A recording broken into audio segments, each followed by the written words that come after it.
Para falar sobre esse aumento no número de casos de dengue, a gente conversa com o infectologista Renato Furi, diretor da Sociedade Brasileira de Imunizações. Doutor, bom dia. Todos que nos acompanham aqui na CNN. Muito obrigado pela sua presença. Bem, a gente está acompanhando a cada semana o aumento dos casos de dengue e eu gostaria de saber do senhor, com o andamento que nós temos dessa forma inicial da imunização, que muitas delas voltadas para crianças e adolescentes, é o suficiente para lidar inicialmente com esses casos ou é preciso aumentar o número da imunização, de vacinações ou a gente não pode abandonar, em hipótese alguma, aquele combate tradicional ao mosquito da dengue?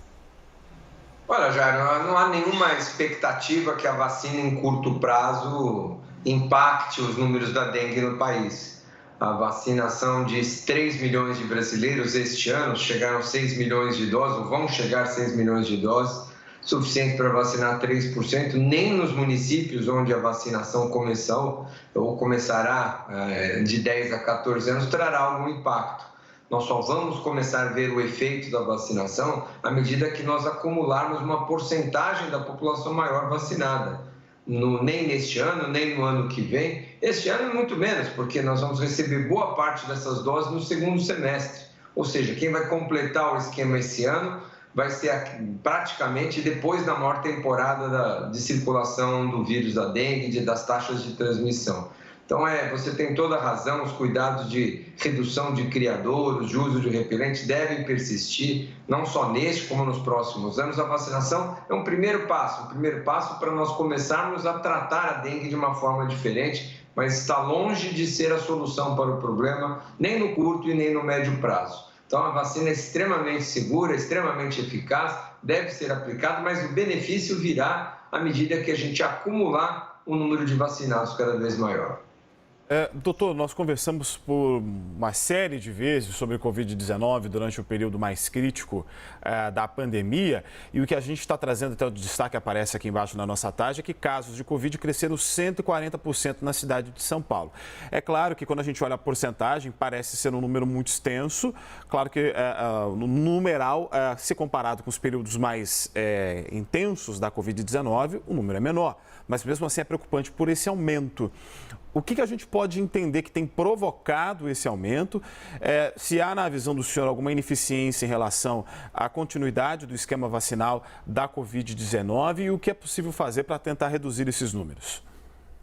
Olha, Jair, nós aprendemos algumas coisas com a Covid-19, né? Uma delas é que a duração da proteção conferida pela vacina é bastante limitada. Então, passado aí 4, 6, 8 meses do indivíduo vacinado, a depender da idade que ele recebeu essa vacina, a tendência é de perda de proteção para as formas leves da doença. E quando você tem uma combinação do surgimento de uma variante de maior transmissibilidade, como é a atual que está circulando entre nós, como a população que foi vacinada há um tempo maior atrás, você tem essas oscilações e aumentos de casos. Então, nós vamos continuar vivenciando isso, não será a última vez que nós vamos ver aumento de casos.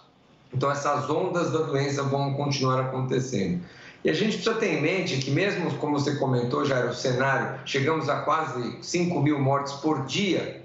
Hoje nós ainda registramos 200 mortes por semana, Jair, por Covid-19.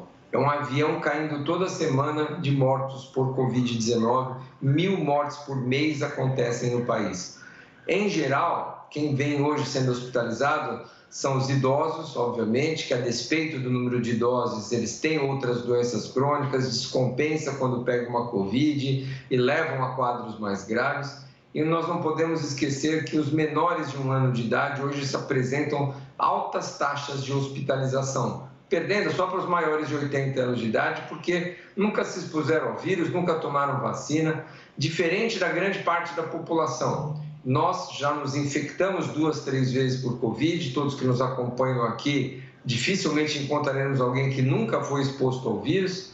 Todos nós tomamos, ou grande parte da população tomou 2, 3, 4 doses da vacina. Essa imunidade construída ao longo do período faz com que essas variantes que nos acometam não levem a tantos quadros graves. Mas fica aí a lembrança de que os idosos os pequenininhos, né, os menores de 1 ano de idade, e aqueles que têm algum fator de risco continuam merecendo aí toda a nossa atenção para que a Covid, nesses momentos de maior circulação, não aumente consequentemente as suas formas graves. Doutor, uma última pergunta. Sobre os casos de dengue e Covid, eu quero juntar as duas situações numa pergunta só. Nós estamos numa época mais propícia para isso? Eu pergunto pelo seguinte. Existe o período chuvoso do Brasil e isso, claro, ajuda a aumentar a possibilidade do criadouro para os mosquitos. E, ao mesmo tempo, a gente está vendo, por exemplo, do carnaval, festas com bastante aglomeração, onde as pessoas podem fazer a transmissão da Covid-19 ou até um número grande de pessoas também serem picadas pelo mosquito da dengue. A gente pode ver um aumento desses casos por conta da época que passamos nos próximos dias?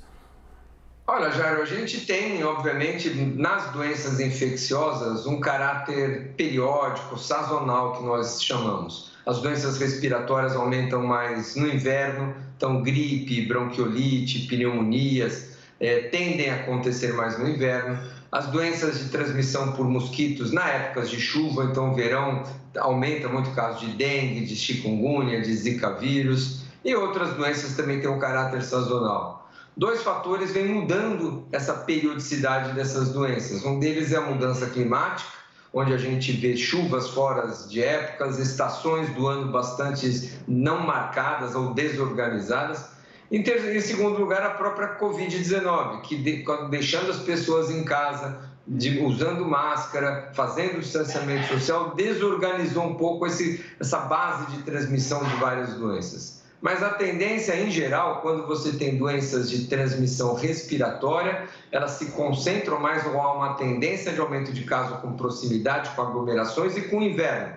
O frio é um ambiente onde os vírus respiratórios circulam com mais facilidade. Covid, gripe, bronquiolite, pneumonias. E o calor, onde você tem mais acúmulo de águas e doenças transmitidas por mosquito. E é claro que a combinação de muita gente doente, muito mosquito e aglomeração, facilita também a dengue. Então, nós estamos vivendo num momento de uma dupla epidemia, aumento de Covid e aumento de dengue, mas, infelizmente, nós vamos ver daqui a pouco iniciando a circulação do vírus da gripe, de influenza, vírus respiratórios, outros que costumam no outono e no inverno. Infelizmente, nós temos aí, para os próximos meses, um cenário de bastante preocupação em relação às doenças infecciosas.